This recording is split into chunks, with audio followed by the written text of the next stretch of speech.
ભરૂચમાં ગેરકાયદેસર રહેતા વિદેશીઓ પકડાયા। એસઓજીએ બાંગ્લાદેશના 15 નાગરિકોને ઝડપી પાડ્યા છે, તેમના દસ્તાવેજ જપ્ત કર્યા। ભરૂચ શહેર એસઓજી પોલીસ મોટી કાર્યવાહી કરી છે। નન્નુમિયા નાળા અને વાહલુ ગામ વિસ્તારમાં દરોડા પાડી 15 બાંગ્લાદેશીઓને નાગરિકોની ધરપકડ કરી છે। એસઓજીની ટીમે શંકાસ્પદ દસ્તાવેજ ધરાવતા આ નાગરિકો પાસપોર્ટ અને રહેઠાણ સંબંધિત તમામ કાગળો જપ્ત કર્યા છે। તમામ જાણવા મળ્યું છે કે આ લોકો લાંબા સમયથી ભરૂચમાં રહેતા હતા।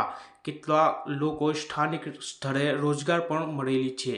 પોલીસ ધરપકડ કરાયેલા તમામ લોકોને હેડક્વાર્ટર મોકલી દીધા છે। એલસીબી વિભાગ દ્વારા તેમની વધુ પૂછપરછ કરવામાં આવશે। બાંગ્લાદેશ સરકારને આ અંગેનો રિપોર્ટ મોકલવાની કાર્યવાહી શરૂ કરાવી દીધી છે। સ્થાનિક પોલીસે શહેરમાં શંકાસ્પદ વ્યક્તિઓની હાજરી અંગે તપાસ શરૂ કરી છે। આ ઘટનામાં શહેરમાં ચર્ચાનું વાતાવરણ સર્જાયું છે।